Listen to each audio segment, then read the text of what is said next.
try to do something physical, mental, emotional, and spiritual every day. Adds value to my life. Is your business doing the profit margins you want? I think that there's power in that word no, but also power in the clarity of having a vision for yourself. What's up, guys? Welcome to the Kingdom Transformation Nation. Got my buddy Big John on today. Oh, yeah.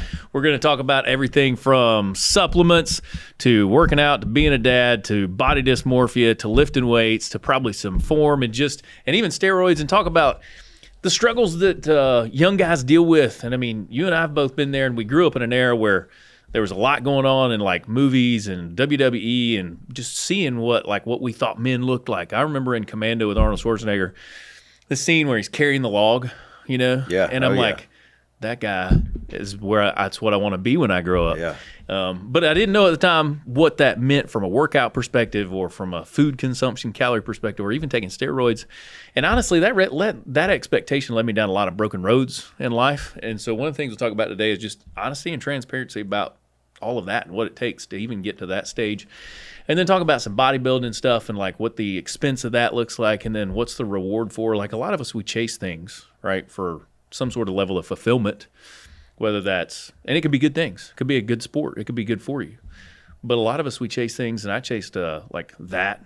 I wanted to be bigger for my own personal reason, right? I was insecure with myself.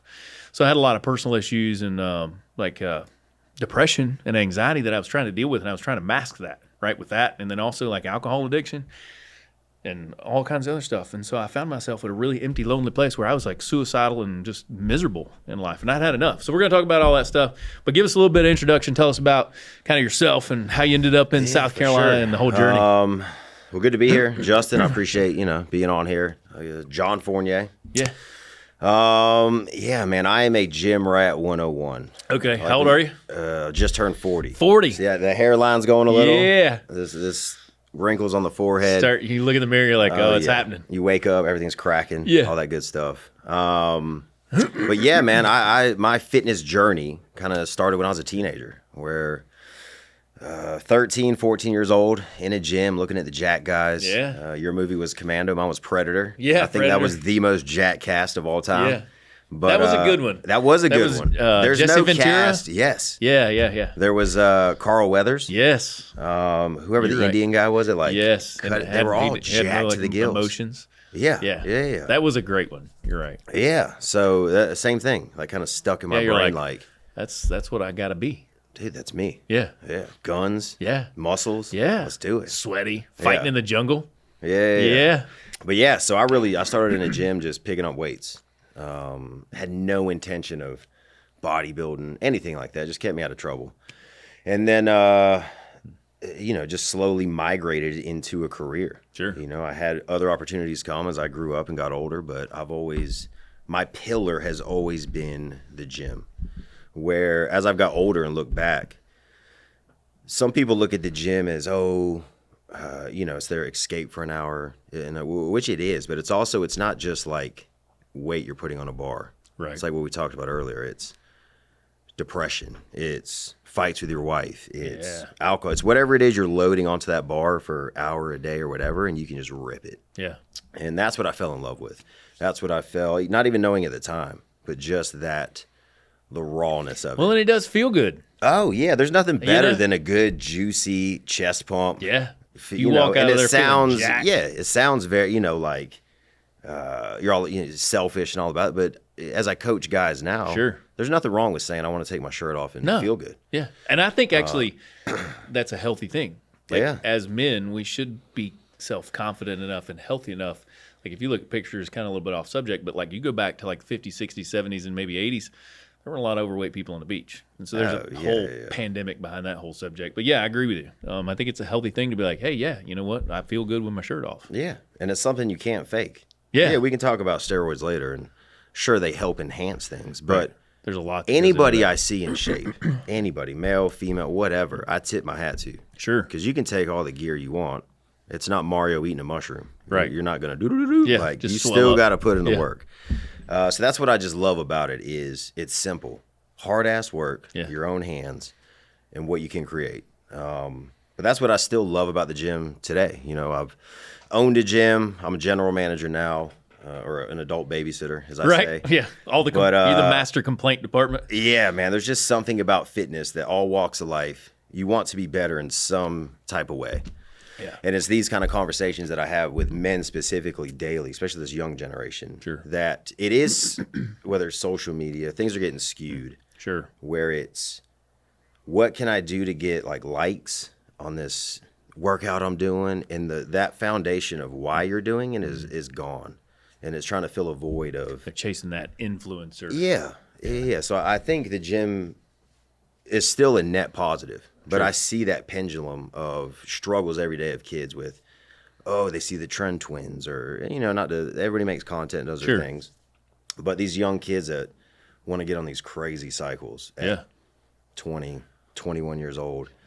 And I'm sure we'll get into it. I've taken ungodly amounts of all drugs. Yeah. But definitely gear, and had a conversation with Dr. Likes downtown, a fertility specialist, looked me in my face and said, John, you have 14 sperm, and they are all dead. With my wife sitting there, I've been telling for years, I'm good, honey. I'm good. My boys have kids. Yeah, I'm fine. good. I'm healthy. And then having that conversation and going through all of that. So, when you're 20, 21, like everybody says, you don't care. You're not thinking about tomorrow. I want to get juicy. I want to get jacked. I want to look good at the beach. I want that chick. Yeah. But downstream, now what? There's some ripples of it. So there's ways to navigate it, obviously, doing blood work. And that's the good thing with the internet now, is there is a lot of information. There's a lot of bullshit information. But Jacob, we both know there are some great sources. It's just knowing how to get to that out of the fluff and get to like the good sources to, That's one of the reasons I love to share this, is because I want people to have access to really good information, not some sort of magical, cheap thrill, BS nonsense course, whether it's physical fitness or steroids or drugs or alcohol or business or sales. Like, there is so much nonsense on the internet, from TikTok to Instagram. Facebook really isn't that bad, but there's just massive amounts of misinformation. And that's why I love doing this. And one of my passions and purposes is getting people on and having honest conversations about where can you go? What can you do? What should you be asking? And a lot of young guys, they deal with that. Same thing like we did. You see that movie and you're like, they didn't really announce it then because we didn't have the internet, right? It didn't exist back in the day. We were like 800 years old because the internet didn't exist. We're like the last generation of people when the internet didn't exist. Isn't that wild? It's kind of crazy because everybody, probably 30 and under, the internet existed. Yeah, some age like that. But there's so much misinformation on the internet about do this workout, do this, and chase these likes, and you'll get this thing, you'll get paid, you'll get a sponsorship, all this stuff. Yeah. And even like bodybuilding, you'll get all this money. I mean, Mr. Olympia pays out what, a couple $100,000?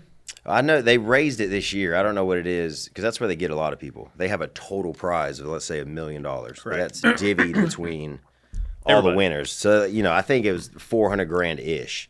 So taxes 200, 250, whatever. Government's got to get their piece of the pie. Oh, for sure. Yeah, so there's a lot. That's an absurd amount of dedication and money to go into that. Yeah. It is not a great career path.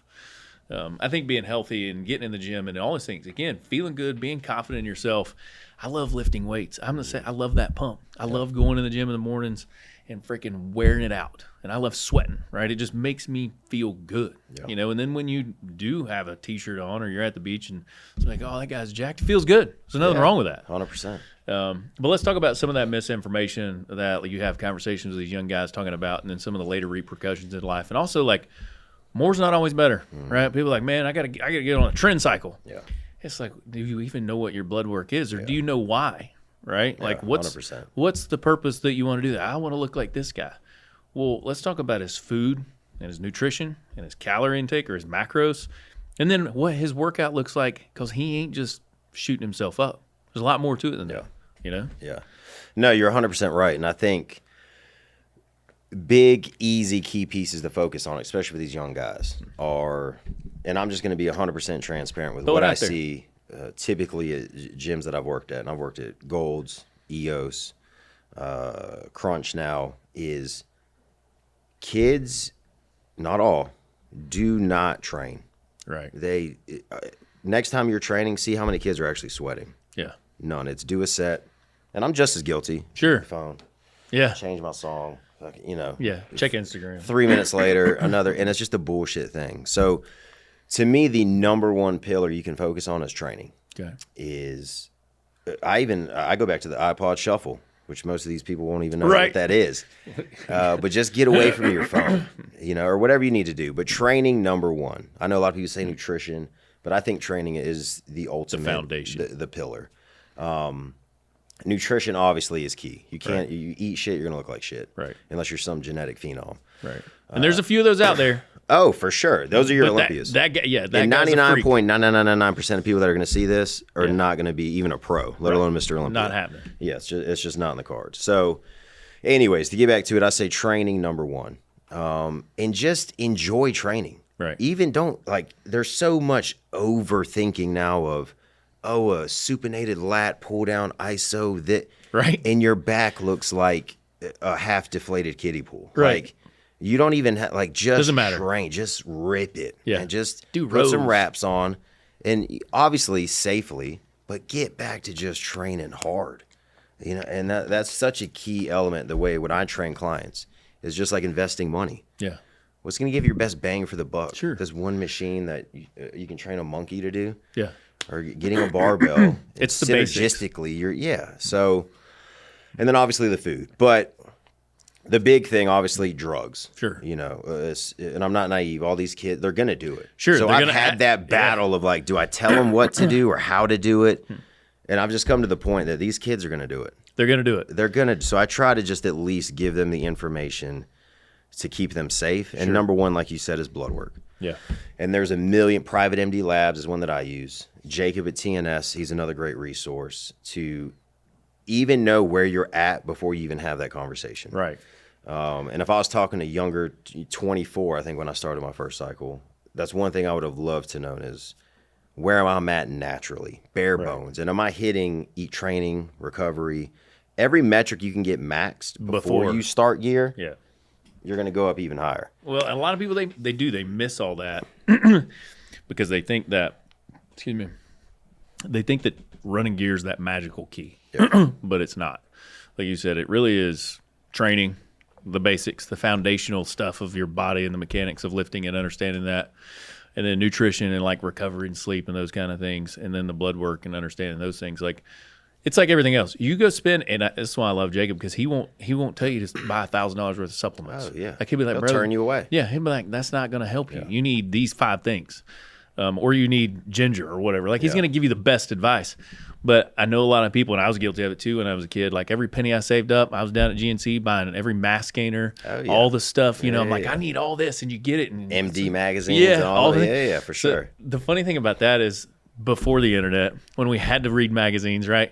That's where I learned a lot of things. Yeah. Reading all those magazines and looking at the way a lot of these old school guys trained, in the gyms they trained in and the way that they trained. That's where, but I kind of miss those magazines, actually. Oh, I do just too. The information. Yeah. And I don't know if I'm just getting old, but well, like Lee Haney. Yeah. Guys like that, they knew something. Oh yeah. Because you don't see a lot of people like that in the gym. I mean, they were kind of freaks of nature, but who's the big guy? Dorian Yates, Tom Platz. All those old school guys, how did they train and how did they leverage their mechanics of their body and the weights to get to that? I think it's cool. I think that's neat. Yeah, and some of the best physiques. For sure. In that era, and if you look now, probably in all. I agree. And now, to me, honestly, it's just like chemical warfare. Yeah. The drugs are unreal. The amount of drugs are unreal. And some of the blood works I've seen, it is, not to be dramatic, but it is scary. Well, a lot of people are dying. Yeah. And the ones you hear about, the Dallas McCarvers, the Rich Pianas, there's always this. Is it a direct correlation to steroid? You can't pinpoint, but let's not be naive. It definitely doesn't help. Right. Well, and a lot, when they're running in those massive amounts of quantity, it's impacting their heart and their liver and the growth of their muscles and 1,000%. Their guts and all that Go stuff. put your truck in first gear and drive around town. Yeah. It might last for a little while. Yeah, but not long. It's going to blow in a minute. In a little while. So... yeah, man, there's a lot of tentacles when it comes to the drugs. But number one, blood work. Number two, I hate to give exact numbers, but wait till you're grown. Right. Mentally, physically, 25-ish. You're a grown man, make a choice. Right. But for me, I've always kind of thought at least 25 years old. And if you have to question the cost of it, don't even start. Right. Don't like if you're. Well, if you can't afford that, you can't afford the food. Yeah, and I am calling it kettle black. Right. Yeah. I knew the equation with Coinstar back Yeah. in the day of like how much change I'll get. Yeah. I can buy this drink at night for this girl. I'll go negative, but if I put money in the account, Yeah. I've done it. So I'm calling the kettle black. You're teaching. You're talking from experience, though. Oh yes, And that's okay. That's the best place to talk from. Yeah. So I am that old guy, but the my first cycle was the ampules that you had to like break the glass. I think I probably shattered 3 in my hands. But I think I did 750 sus, way too much. Yeah. I actually had gyno surgery. Yeah. I did 0 PCT. Wow. I would come off for like 2 or 3 weeks. I did do blood work, but I would just wait until my blood work looked good.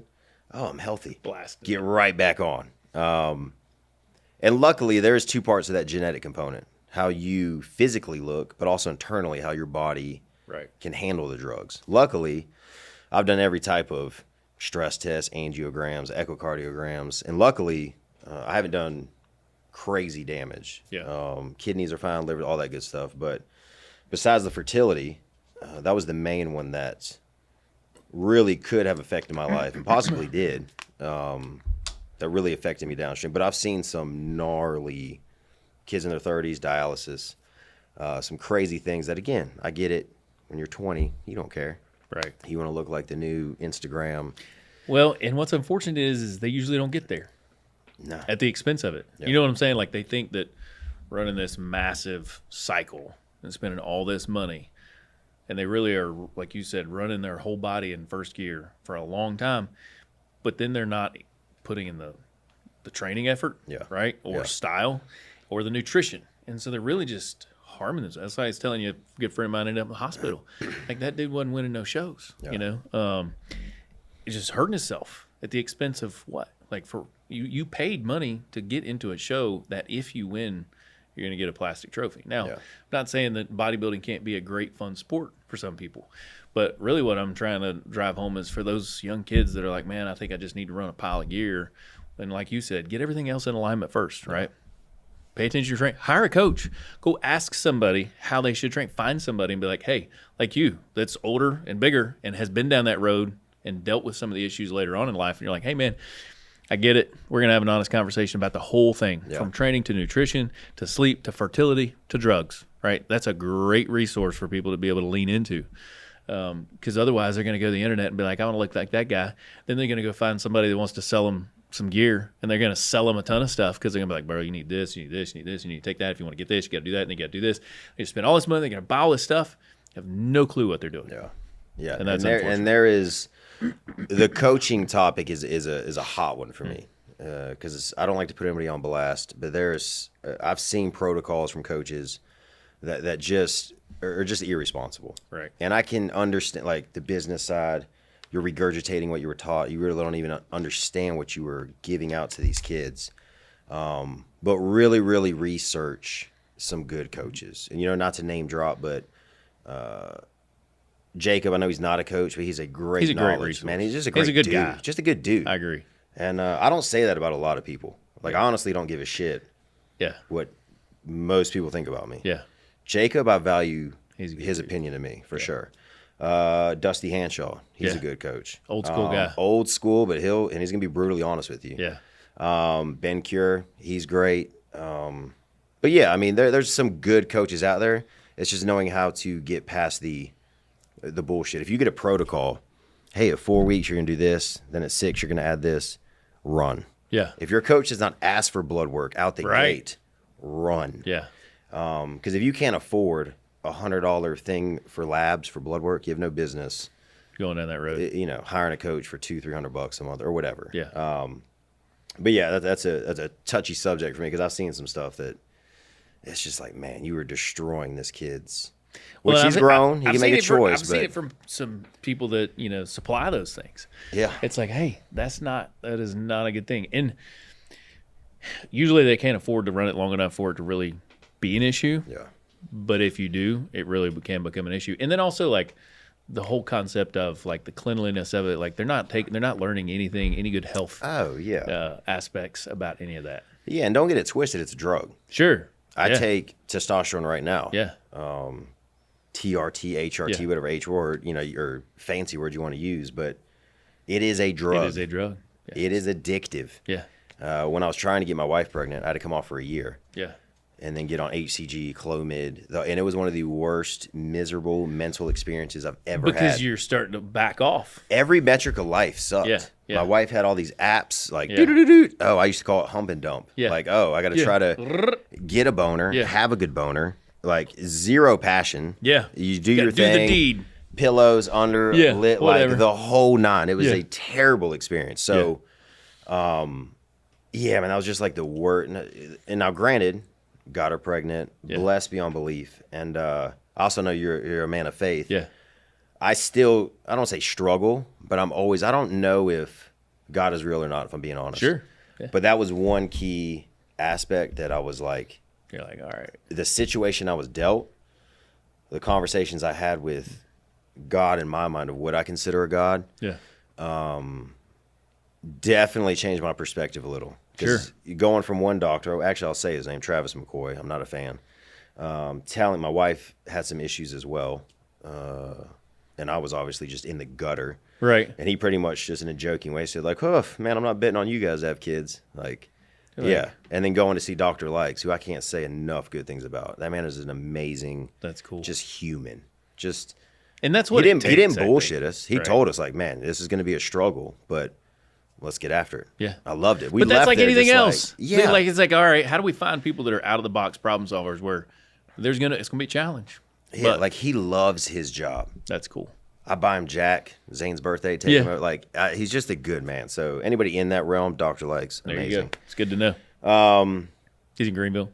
He is in Greenville, downtown. Right. Literally Likes. Dude is phenomenal. Huh, okay. But man, I don't know. We got off track with the drugs or whatever, but you're good. We were talking about just like having a kid and all that kind of stuff and the process and the journey of it, and talking about the issues that running cycles managed for a long time in your life can lead to no fun issues that people don't think about, and you need to be aware of those things up front. And it is a drug. You're talking about TRT. I'm the same thing. I've been doing TRT. I went to the doctor one time. Same thing. I had experimented.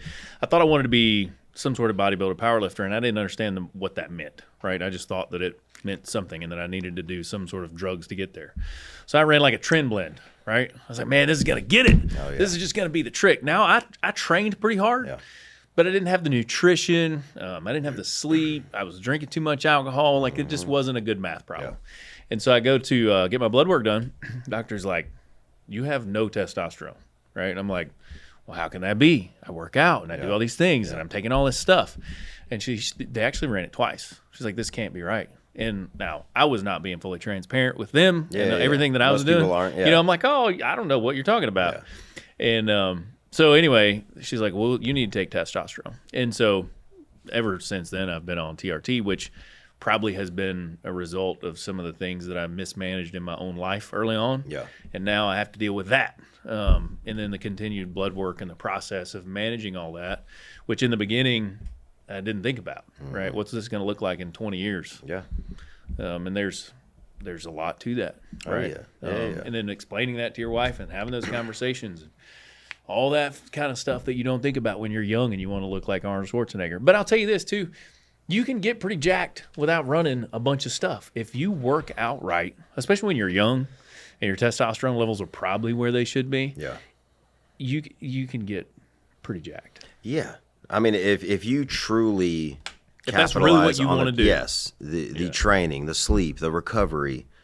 When I say supplements, not steroids, basic but actually supplements. Creates. Now, there's a lot of bullshit just in supplements in general. Sure. For sure. It's a whole nother crazy. But yeah, 100%. Once you reach that genetic cap, and you can usually have that conversation in the morning, first thing in the mirror. You know. Right. Like, am I getting it? Am I getting after it? Or am I just listening to a little motivation video, feeling good for 5 minutes, but I'm still shit in the bed? Right. Like, that's a conversation you can have with yourself. But yeah, I mean, and also there's some genetic phenoms out there, But it's just like you said, when learning how to manage when you do need testosterone now, because I've abused the shit out of it. Sure. Donating blood, your hematocrit, your hemoglobin, things like this that you just don't think about. And another big thing is having that conversation with your significant others. Right. There's how many guys I talk to that hey man, can you get me this? But like, I don't want my wife. And I'm immediately like, listen, dude, You need to tell her. have that conversation. Go get blood work, but have that conversation with your wife, because that is a bad It's scenario a bad, to be in. Yeah. It's a bad surprise. Yes, because the lowest moment of my personal life was that conversation with that doctor. Yeah. I'm fine. Yeah, You're I'm the good. one that's got the issues. I'm good. Yeah. And then you get hit in the side of the face. Oh man, you and I'll tell you this, and this might be a little cutout blooper thing. Looking back, it's one of the funniest but most embarrassing. So I've never done any of the fertility stuff. Sure. Whatever. So I have to go to his office and Yeah. obviously donate a sample. Yeah. Okay. So I'm sitting there in the waiting room by myself, and I look around. There's nothing but couples. So immediately I'm like, damn, they all know why I'm here, which Right. is terrible. Then you go. They're looking. You're like they're looking at me. Oh man, they know like, oh, you got to go rub one out. It's like, oh, dude, this is terrible. Lady comes out, walks you to the room. Yeah.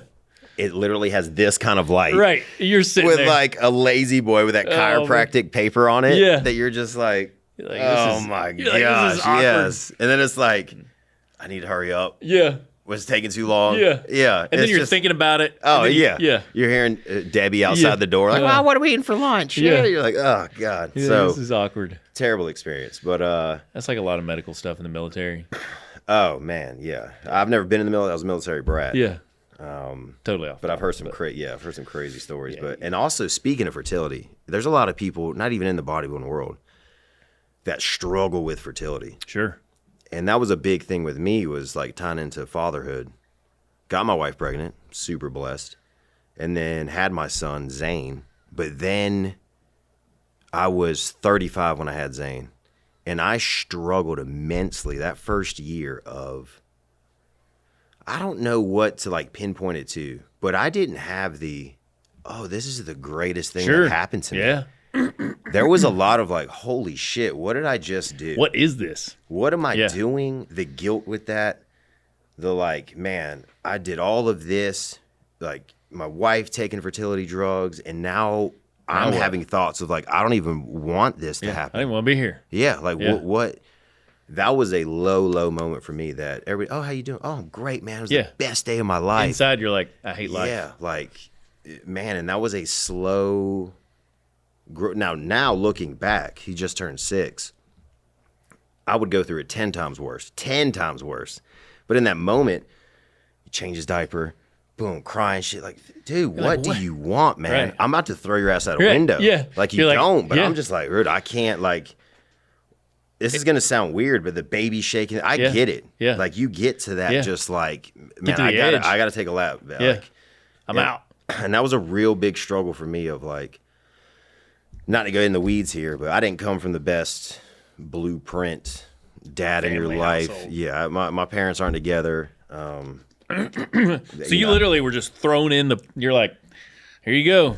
And you're like, Well, I thought I was ready. yeah. You know, we go through this whole fertility thing. Reading all the books, like checking every box of first ballot Hall of Fame dad. Yeah. Put him in my arms, and I'm telling myself, like, man, I should be crying. I Yeah, should be you're like, like, what's I'm scared to death. What's messed up with me? And then literally thinking, like, man, something is really wrong with me, because this isn't what everybody told me it is. Yeah. And then navigating that, and a key thing, man, my wife is one of the most amazing people in my life, is the way she knows me for the good in me, Right. and not like Everything else. yeah, she knows Yeah, that. She knows the shittiest of shit in me. Yeah. But loves me for the good. Yeah. Like what I should be. Yeah. Where she's such And that a keeps pillar. you going. Dude, you have no idea. Yeah. No idea. Hope you're enjoying the podcast. We want to give a shout out to our sponsor, The Acquisition CEO. If you're curious about buying or selling a business, hit him up at the link below, theacquisitionceo.com. Also, give him a follow on Instagram, TikTok, LinkedIn, and YouTube. And now back to the podcast. Thanks. Like everybody looks at my relationship and probably thinks I'm the pillar. I'm not shit without her. Right. I am not. I would absolutely crumble. Yeah. Because she is just the foundation of me. Yeah. 1,000%. Isn't that cool? Dude, it's a blessing. Yeah. A blessing. But you got to think, too, where would you be without her? Yeah. You know? Oh, it would not be good. Wouldn't be good. Would not be good. Yeah. And the crazy part is, and I even hate to say this, but she knows I would say, because I've said it to her, is I know she loves me more than I love her. Yeah. Because if I would have done a fraction of the stuff that I've done to her, Yeah. I'd Be out. Yeah. And that is always a purpose for me. Sure. Is to prove to you made a good That's why you got to choice. level You up. chose me. Yeah. Like anytime and we all have those moments. Like, Sure. golly, I can't. I want to. Yeah. Man. But And that's healthy because everybody, everybody. 10% you have to hate your wife. There's some part where you're like, oh, so this morning, prime example, me and my wife have been married 16 years. Similar kind of thing where I'm the crazy one. Yeah. Right. She is the foundational person in our lives. And she hung in there with me through a decade of craziness in my own life, right? Loved me through the whole thing. Came out on the other side, still there, right? And I'm like, and so when I got to that point in my life, I was like, I owe you something, right? I got to quit doing all this. It's time for me to level up, whatever that looks like. Yeah. To love you. Similar situation with our child. Like I was not present the first half of her life, right? I was busy doing business things. I thought, like I didn't get it, I thought that I needed other validation, and so I was chasing so many other things, and I really did. I missed I don't really remember the first 5 or 6 years of her life, birthday parties, and I was drunk half the time. That's a whole nother story. Yeah. But like I was escaping that whole thing, and I realized at some point something was wrong. But my wife loved me through all that, and it came to a point in my life where I was miserable enough, and she was still there, and I was like, I owe you something, right? But this morning, prime example, I get up and I have all my stuff laid out, right? Pre-workout, I take vitamin C, whatever. I drink like lemon juice and water and stuff, and I sit down and do my quiet time. I got my AirPods right there. I do a little journaling. I got a flashlight thing right there, right beside the couch, and I make coffee. Got this whole little thing I go through. Well, at some point yesterday, she decided to put half that stuff somewhere else, right? So now it's dark in the house. It's 5 o'clock. I got to get to the gym. I've got appointments today. And literally, it started with one thing, was out of place. And then another thing, and I'm having to look for like 5 things. And I'm like, I'm throwing it through the wall. Oh, yeah. Like I'm throwing my coffee cup through the television, and I'm sitting there and I'm like, I'm supposed to be having like quiet time reading the word, and I'm getting mad. So I'm like, all right, I have 2 choices. I can either, now there's an old version of me that would be irate. I mean, like just kicking rocks and throwing things and waking her up, make everybody else miserable with me, right? Like, hey, you need to recognize that you did something wrong and I'm pissed. And so I'm going to make you miserable, right? But I didn't. I went in there, and my wife is just the sweetest, most beautiful lady. When she sleeps, she looks like an angel, right? Like, I'm like, oh, okay, all right. But I have to ask her, I'm like, hey, babe, what'd you do with all my stuff, right? So I wake her up in a gentle way, and she is like when she's out, she's out.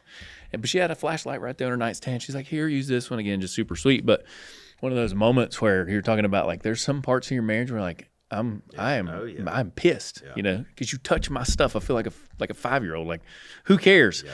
But at the end of the day, I laugh sometimes because how I used to would react versus how I react now.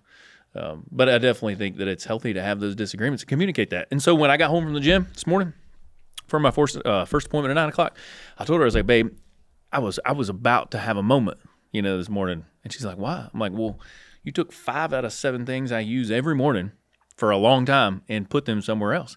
And so all I had to do was just inform her. And she's like, oh, okay, my bad. I'm like, listen, if you want to put stuff up, if you want to put stuff in a different location, tell me. Just be like, hey, babe, I put this here, I moved that. I'm good. I don't really halfway care. But if I got to look for it and it's 5 o'clock in the morning and I got things to do, I'm going to get mad, And so all I had to do is tell her. But it is, man, I'm married to somebody who is so sweet. And same kind of thing. Like, without her, I'd be way out of whack. And so I'm thankful. Like, I had to have a come to Jesus meeting. Same thing. And like, where I went to church and I checked all those boxes and I kind of sort of had a relationship, but I was not active in it. You know what I mean? I was just pretending to look good on Sundays, like, oh yeah, everything's good. I was miserable. Yeah. But I had a hard enough time, and I got to a deep enough and a dark enough place to where, and I was suicidal, and I didn't really want anything, and I didn't have much left to give, and I was out. I mean, I was at the bottom of the barrel, and we had to go through a journey, and that's how I ended up being so devout in my faith, was I had to be broken enough. And that was a tough season of life, just going through that journey. Yeah. But again, she hung in there, and like through that whole thing. And when you uncover all the dark things of your past, right? Yeah. And you're like, you know what? I got a problem, and we're just gonna have to unpack 10 years worth of stuff, bro. And she came through on the other side. She's like, I still love you. I'm like, why? Yeah. It is wild. Man. Yeah. It is wild to know Why'd you pick me? Why are you Yes. still here? Yeah, there's You know? so many weird feelings with that. Of just, you feel like they deserve better. You Yeah. feel like you're not enough. And you probably seem a little like me. Like, they just want time. Yeah. Yeah, that's I true. think of more like, oh, what can I do? Whether it's money or Sure. like, What kind of fix for you? this is my kind of like way to fix it. And they really don't give a shit about They don't any of care. that, man. They don't care. Just genuinely want time. Yeah. And same with kids. Oh, man, the whole relationship, I had to mend that. My daughter actually calls me dad version 2.0 because I'm so different. It's really kind of wild. Now, how old was she when like you made that big shift? Probably, she's 10 now. I was about 4. It started about 4 years ago. Okay. So she's 5, 6 years old, Yeah. something like that. So most of her life, she knew an old version of me, Yeah. right? And there'll be things that will remind her of dad version 1 now. She'll be like, Dad, I don't like dad version 1. Don't go back there. And I'm like, ugh. Yeah. All right. I'm like, okay. But same kind of thing. Like, my wife loved me through all that. And my daughter still to this day, she loves me like a king, And so I owe them something, whether that's good, bad, right, wrong, or indifferent. And some people are like, oh, you got to do it for yourself. I agree with that. But at the end of the day, like, they both have loved me through that season of my life. I got to show up, as a husband, as a father. And I'm thankful for it. And that's why I love gratitude, because they didn't have to. I mean, it kind of got to the point where it was like, are we're gonna stay in this boat together or not? Yeah. Because this guy, you got to make some choices. Are you going to be present in our lives, or are you just going to be busy? Because what she wanted was, both my wife and my daughter, was that time. They wanted me to be present, and I wasn't. So And that's a tough conversation to have. Oh, Because I haven't been that low of suicidal or things like that, but it's at least for me, like, it's still there. When Sure. I was the low for me, that piece is still there. Yeah. And to tie it back to the gym, I still have to feed it a little. sure. You Yeah. know that I know I've had crazy anger problems when I was young, whether it stems from, talking to the dad issues and Whatever. all that, which therapy I think helps some. Sure. And I But know you still got to work through I it. ruffle feathers when I talk about men's mental health, because I Yeah. do think it's real. Yeah. But I do think there's just so many, I don't want to cuss, just soft soy boys. Sure. That, I need a There's a level of mental tough. health day. Like, dude, Yeah. come on, man. Yeah. Like, Get and it. some of it's slap your nuts, let's go. Yeah. Like, it's okay. Now, Well- granted, there are some serious, like, Sure. for sure. But that Just because you're gym having a bad piece- day, Yeah, and I think doesn't that's count. why I relate so much to the gym.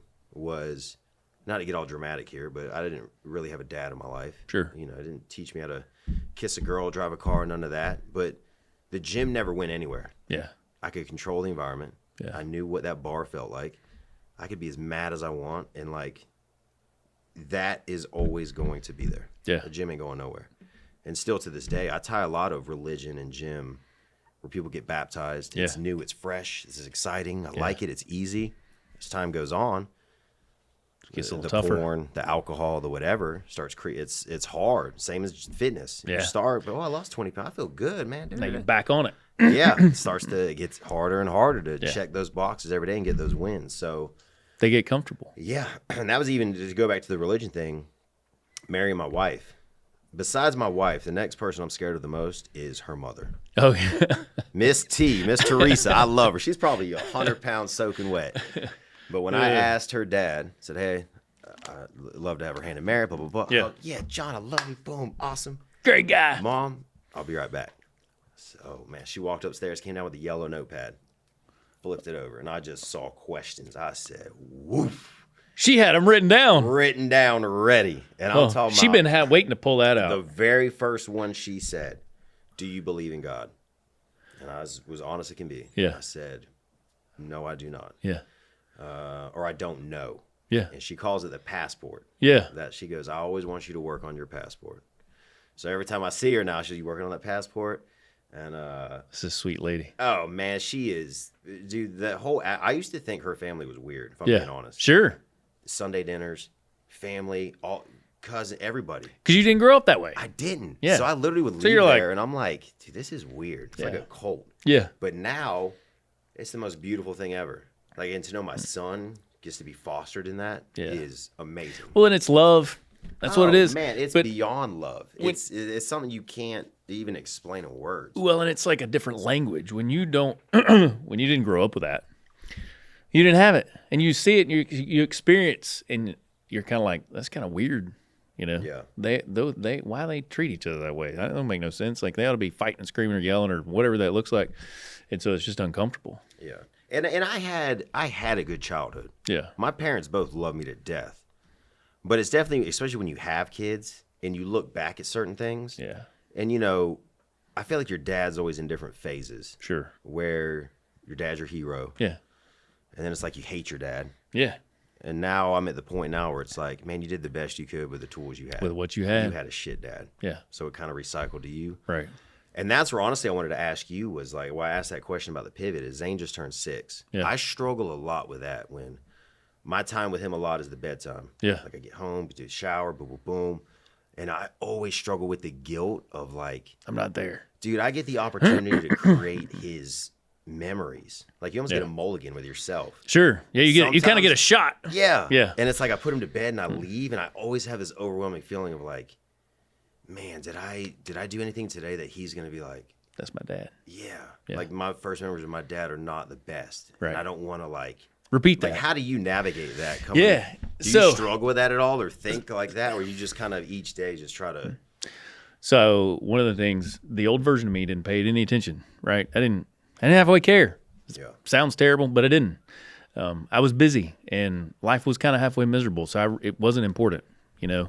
And then I kind of had, I don't know, a sonic boom moment in my life of a few things that started to compound, and there was a lot of pain, enough pain to really make me start to figure out that there were a lot of issues going on inside of myself, just mentally and things. And so now the way that I do that, because I do have a lot of things going on, right? But at the same time, you've got to do your thing. Like you've got to go do work and you've got to go work out. And so how do you navigate that? Prime example, just last night, I like to go to bed at 9:30, right? If I'm getting up 4:30, 5 o'clock in the morning and got a bajillion things to do, this guy's got to go to bed. So I tell them, like, if y'all want me to be part of the bedtime routine, that needs to start at 9 o'clock. They came home about 9 o'clock. So guess what? I'm 9:30. I'm going to bed. Daughter comes in. Hey, you want to go through the bedtime? So I'm like, honey, no. Right? And it's a struggle. I'm like, I got to get up. But I told them. They know, you know, like, so I try to inform them, hey, if we want to participate, I call it harmony, right? There's no balance, but there has to be harmony. And so it's like, okay, I need to make, and I ask her this, how's your love tank, right? You can ask your son the same thing. Be like, hey, bro, you got love tank. It means like, you know, how do you feel about mom and dad emotionally today? How do you feel about mom and dad mentally today? How do you feel about your dad? Just ask him the question. You might be surprised with what he says. He might be like, Dad, you're my hero, man. I want to grow up and be like you. Or maybe be like, Dad, I don't even know you. Like, So then it's time for some adjustment, right? So it's not really about feeling guilty or not. It's really about asking the right questions to your kid, because every kid's different too. Like the way that he wants to be loved might be like, take me to the ball game on Saturdays. I don't care if you put me to bed. Some kids are actually simpler than you think, and it's a lot like grown people. Like if you ask your wife, how do you want to be loved? She's going to tell you. Well, your kid will tell you the same thing.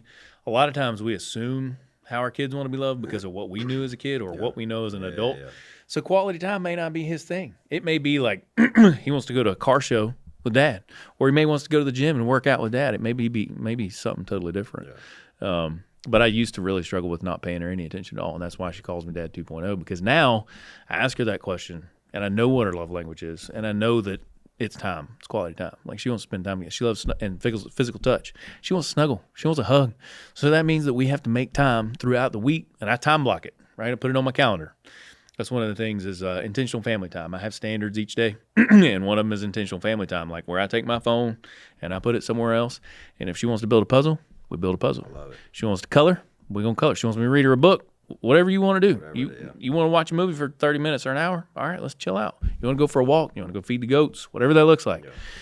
And so really I kind of took that responsibility off myself in assuming what she wanted to do and just started asking her, you know. And that created a lot of simplicity for myself, because now if she tells me, I'm like, honey, I gave you the chance. You're 10 years old. You can articulate your words back to me on what is important to you. And that teaches her something too, you know, a communication skill set. I need to grab my phone. So I put a questionnaire thing up on Instagram. And that was actually one of the questions was, I don't remember how exactly it was worded, was if you want to grab it, great. at what age, and you may not have already, like, would you give your kid social media or a phone? Oh, yeah. So we've had that conversation. She's 10? She's 10. She doesn't have a phone, Okay. but the conversations come up because Pull these up as we talk. she knows dad does YouTube, right? She knows dad does Instagram. She knows dad does she knows. She watches YouTube. She watches my YouTube channel, which is kind of cool. When would you allow your child a phone / social? So I don't think it's necessarily based on age. I think it's probably based on life experience and the way that she carries herself, but also communicating boundaries and responsibilities, meaning like if you don't take care of your chores, we're not going down the road of extras, right? So she just now, probably 2 weeks ago, there's a kids messenger app, might have been 3 weeks ago, and she's got that. She could talk, I think it's a Facebook tool. So it's on my wife's phone. We can track it. We could see everything. We could set parameters. But she talks to her friends. She sends them videos. She calls them all, and I think it's called Kids Messenger. Yeah. Now, I got a couple opinions about a couple different social media platforms. It'd be a long time before I let her have Instagram because there's a lot of weird stuff on Instagram. Same thing with TikTok. Facebook is mostly family, friends oriented. Wouldn't really have a problem with that. And then I wouldn't mind her. We want to help her create a YouTube channel. Like, she loves her farm animals and all that kind of stuff. And that is a way, like, kids in the future are going to have to navigate, media in some way. Is the way of the world. So we can either deny it, but it's like anything else. I would rather be part of the process rather than, like, keep her from it. Meaning, like, oh, that's bad. It's not allowed. It's the world we live in. And we can either lean into that. I mean, it's like everything else. Sex, drugs, all the parts and pieces. If we talk with our kids about those things and we educate them and we're like, hey, look, here's just the truth of it, because she learns a lot about that stuff from being around a farm. It's like, hey, let's have an honest conversation about what's happening here, instead of being like, oh no, don't look, don't do this. So I'm not a fan of like trying to cover things up, but I don't really think it's age based. I mean, for her, right now it's 10 years old because she has her first social media app, and we're talking about getting her a phone for Christmas. Because she's at that age where she wants to call her friends and they want to hang out. They want to have these conversations. And it's just like dating. Like, I want to encourage her in that journey and be part of it, rather than, like, a lot of people, they beat their kids over the head for that stuff. And then the kids exile their parents, and then they go do all kinds of crazy things. And I'd rather be like, hey, let me educate you on something. Like, you got a great story. You would probably rather share all this knowledge with your son rather than, because he's going to ask somebody. Oh, yeah. Might as well be you. Especially in the internet. He'll see funny pictures. Yeah. He's going to be like, oh, man, Dad used to be jacked. Yeah. But what Dad, still jacked. Yeah. Like, yeah. Wait, I'm not. You're losing weight. No, I'm not losing weight. No, I'm leaning out. Dad's still jacked. I love it. All right. Some of these are wild. I'm just going to skip them. You can ask them. I don't care. Well, this is a good one for you. Financial advice for, they said me, but we'll just say for the young generation coming up. Give me like 2-3 key things. So, I don't necessarily. Or if you talk to Justin, 20-year-old. If I had to talk to myself on 20 an elevator, years ago, 30 seconds, 3 financial things. Go figure out a way to generate revenue. Okay. Right? Meaning get out of a job, right? Because a job is an exchange for time for money. So figure out some way, some capacity, start a coffee cup business, start selling toboggans, hats, belts. I love it. Something, right? Go figure out a way to start generating revenue, because there's a whole process to that that'll teach you a lot of things. Second thing, know what your monthly burn rate is. Meaning know what have a budget, right? Don't live your life frivolously. If you want to be in good shape, you're going to have to pay attention to your calories, or your food, or your macros. You're going to have to pay attention to your workout. Most people, probably 99% of the people that I talk to, they don't have a budget. Yeah. And they don't manage their finances in any way whatsoever. Just wing it. Wing it is not a great strategy. Yeah. They're like, man, 1,000%. I'm always broke. How much do you eat out? We don't know. Oh, well, it's $2,000 a month. Yeah. Well, bro, you make $4,000. So, no wonder. Retirement ain't happening. Yeah. So those would be a couple of top things. And then pay attention to it with your spouse. You and your spouse should be involved in your finances together. Yeah. Love it. 3 tips. Same question-ish. Give me 3. They just said key to a good marriage. We'll just stick with a 3.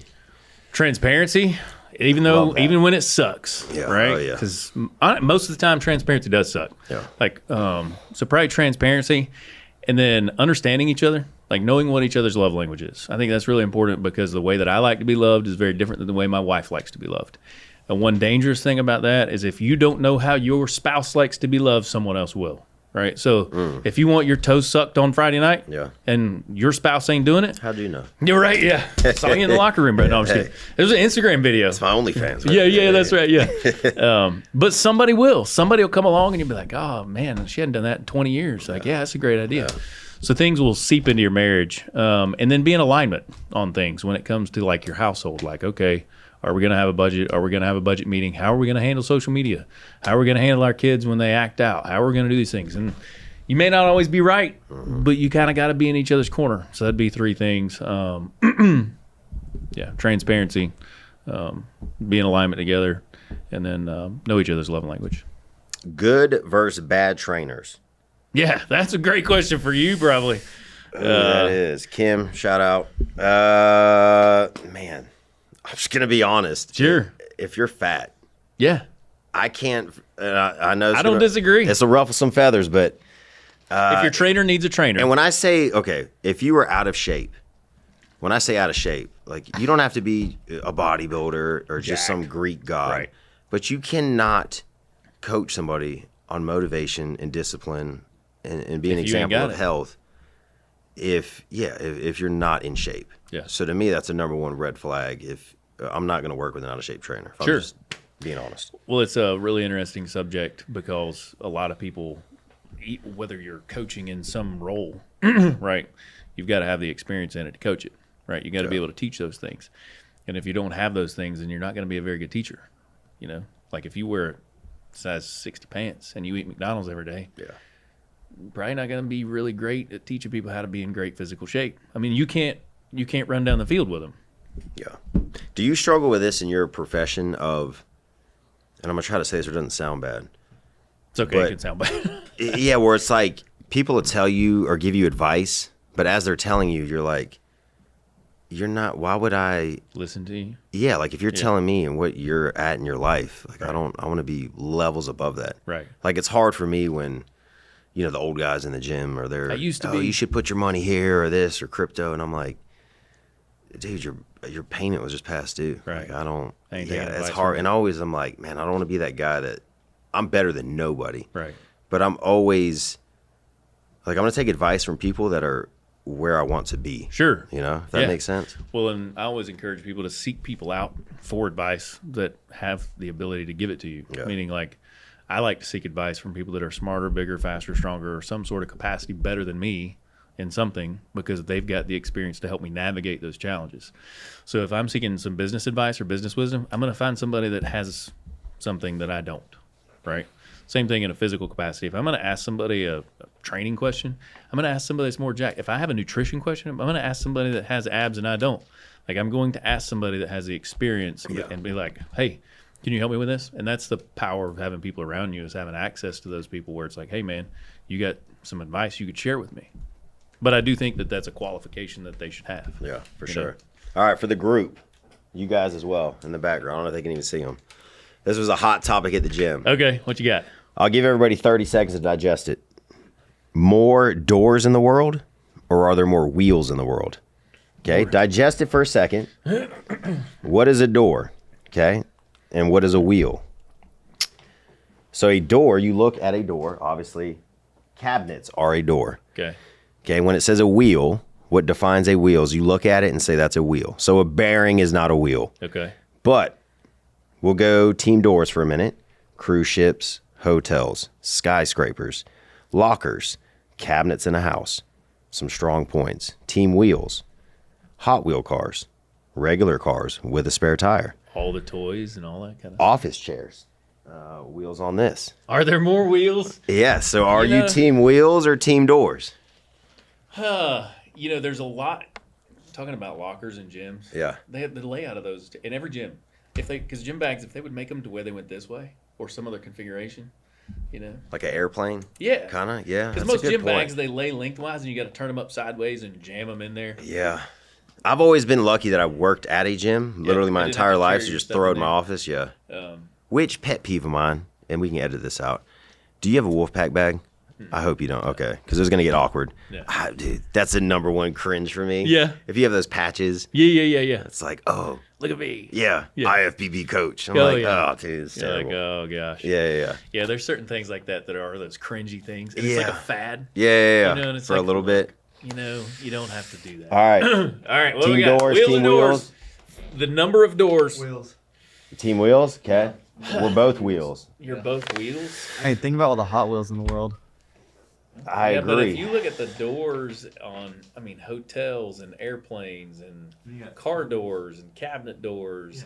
But let's stick with Think about all the suitcases that are in that plane. There's doubled Exactly. wheels in the suitcases, and they're all double the doors. yeah. Oh, that's a good point. Everything has wheels. I asked Jacob this, and he went, "Wow, dude!" He was talking about heart valves being a door. Doors? He went He went off deep. Oh, he went crazy deep. He was talking about dollhouses. He's like, Oh man, yeah, he He's was starting to he was count. team doors all the way. But yeah, I think it was a landslide. And the other good one, and then I know we all got to roll. Have you gone upstairs more in your life, or downstairs more in your life per step? huh. So think again. Caveats to digest: slides, elevators, airports. When you're 10, there's like 5 steps left, Yeah, and you're I like, mean, rip skipping. it, skipping up. That's a good I question. think as you get older, down catches up real quick I think so. because When your you're hips younger, and you're like 2-stepping Yeah. every step. Like You're taking your time. Yeah. and if anything, you probably skip them going down. Like you might skip the last step. Oh, see, you no, know? you're an animal. You Yeah. skip going down? Yeah, no you gotta way. jump one. Don't hover over something. Do you? If you jump over the stairs, does it still count, or do you? Yeah, no, it's per step. Per step. Yeah, so if you So jump, if you like going skip up a the stairs, step- if you skip one, but you hit everyone going down. That's a very deep question. Yeah, think about it. And That's I've very- always been that guy too at the airport. You know, when everybody gets on the escalator, You take the stairs. dude, I'm that guy. Yeah, taking the I'm stairs. being a man. Yeah, and not taking the only if stairs. I'm like eye contact with him, Yeah. I'm beating him with all my luggage. Right. And then you get Give to me the some more top, luggage. and you got to pretend you're not out of breath. You're Right. like, oh shit. Yeah, I'm getting older. Well, that's like like if you're at a hotel conference or something, and there's a bunch of people there, and everybody's taking the elevator, and you're like, I'm taking the stairs. Yeah, and you have to win. Yeah. And you're like, no question. And other people are like, he's taking the stairs. And then like day 2, there'll be other people like taking the stairs. Like, yeah, okay. Yeah. Because I've done that before where like you're in a hotel. I'm like, I'm not taking especially the second floor. I am not taking the elevator. I'm not waiting in line. Okay, Like, what's your floor count though? If you're like, all right, I'm maybe taking the elevator. probably 4. 3, 2, 3. I'll walk. Like, I'll give you a good example. Being on 3, I'm vaca- starting to question it. 3 starts tough, but like if you go on vacation, you go somewhere and there's a pile of people in the lobby for the hotel Yeah. or for the elevator, and you're like, I'm going to floor, 2, 3, or 4.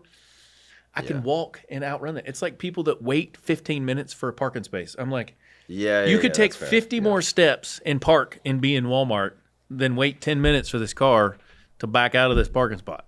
But probably, I'm going to go with doors. I think there's a lot of doors. No, you think it's doors? I think doors. Give me your strongest argument though. Even just in the like the gym, all the lockers. Okay, And benches that roll. There are. Think I about don't the know how benches many- that roll. Yeah, but there's a lot less benches that roll than there are or locker doors. Plus the doors in Office the. chairs. How many doors are in this building compared to wheels? Now that's a good point. We got. There's probably in this building, but in the gym it's probably And different. how did they all get to the gym? Well, those are multi. They drove in a car. They drove in a probably car. has a spare tire. So are you team wheels? I'm team wheels all day. Are I don't you? think it's close. I think it's a landslide team So wheels. here's what's going to happen now. We're all going to Scooters, start counting, bikes, rollerblades. Yeah. Well, now we're all going to start counting wheels. It's a life question. All Now right, I really will end it with this. Does a straw have 1 hole or 2? Oh man, that's a great question. Because initially you think 2, you're like, but since they're connected, Does a donut have 1 hole or 2? same concept, right? Exactly. So now you're just arguing, not to get weird, the thickness. Yeah. Is the glass half full or half empty? So I gotta. It depends on what. Yeah. If you're filling it, it's half full. If you're drinking it, yeah. Well, here's the That's other a good thing one. I too. like A that. lot of people like this. Everybody forgets that there's the optimist and the pessimist, but everybody forgets about the opportunist. The opportunist drank the water and quit arguing about it and went on. Fair. Right? Yeah, right. Everybody's like, oh, half full, half empty. It's like drink the water and let's carry on like nobody cares. So there's a third Walk player through in the that. door. Who cares about how many there are? Right? Yeah, walk through the door. Yeah, roll on the wheels. Door of opportunity. But the straw one's a good one. Yeah. with the donut because there's. It's one. I agree. Yeah, it's one because they're connected. Yeah, there's one hole. It's like a donut But hole. then but this is the caveat. Then what would be? Yeah, is a tunnel one hole or two? I guess technically that'd be. Yeah, there would be. There would be one and one. So it'd be, since they're connected. So it's If one we're on the hole. same So then concept. what would make it 2 holes? Because on the other side of the world, their tunnel, that's their hole to go through, and on their side of the world, it's their hole to go through. I guess if there was a wall or it ended, right? You know, like you're driving through a tunnel, end. Just wall. put a. Can you put what's it called? A pole. Yeah, Yeah. Does a straw have 1 hole or 2? I think That's all they're gonna get out of this podcast. you're right. They're gonna be Now like- everybody's gonna be like, I'm gonna put that in the description. Like that's what I'm gonna call it. Does a straw have 1 hole Yeah. or 2? And they're gonna be like, Conversation with John. Yeah. It'll be the most watched one because they'll be like, what does that even Start mean? a massive debate. Yeah. Yeah, the next internet phenomena or whatever. I love it. Yeah, no, that's a Maybe- good point on the holes and tunnels. So, how many holes are there? Well, see, I was going crazy. This stemmed from my brother, Yeah, Nolan. What's up, buddy? But like he was going, okay, so your mouth is a hole. yeah. So Technically is the other connection end. to the booty. Yeah, is there only one? But I got him with the donut because he said he said a donut is 1 hole. No, so now we're just Or arguing length? the length. Yeah, But then it gets wide. Like, technically, you could say there are 2 holes that's what I'm. because there is 1 hole here. Yeah, But if Right. I cut a hole in the bottom, is it still 1 hole? I don't know. I need to find like. I mean, a does it philosopher. depend on size as well? I don't know. I guess if you cut a hole in the bottom, I don't know. You know, now I'm curious what the technical definition. Somebody needs to of- ask Elon. I need Elon to watch this. Okay? We're gonna ask Elon the one question you could ask him. 1 hole, Yes. 2. There we go. AI it up. Let's go. What does ChatGPT say? Let's see. Ask Chat. He's gonna ask real quick. Now I'm curious. Perspective. Perspective. It says ChatGPT smart. So perspective 1 says a straw has 1 hole. A straw can be seen as a continuous tube with a single hollow structure that passes through its length. The perspective 2 is alternatively, some argue that the straw has 2 separate openings, one at each end, which is literally what you're saying. Most people, including mathematicians and physicists, lean towards the 1 hole interpretation because the straw's hollow structure is a single continuous cavity. Yeah. So So then, what would make something happened. anything 2 hole in? I guess if you had this So if water I bottle turn and the there's a straw hole here, like a U, and it ends, then you have 2 holes. Maybe. like if I dug a hole in the ground, Or if you cut it in half, then you'd have like 2. U shaped, and then is it 2 holes? No. No matter what, it's Still think- connected. gonna have. I think it's the the continuous same- piece with the like- quotations. If you were to punch a hole into the your water bottle, I would say it now has 2 holes because there are different size holes. different. completely. They're not continuous. Or if you cut it in half, now you have 2 holes. Or do you have 4? Well, if we go with the original concept of 1 straw has 1 hole, Now they're and then you two cut it in separate half, straws. they're 2 separate straws, but 2 holes. That's a different conversation. Right? Right? I'm out. So does that straw lead to door? Gummy. Does that lead to doors or wheels? Yeah. You know? All right, good stuff. Great. Oh, man.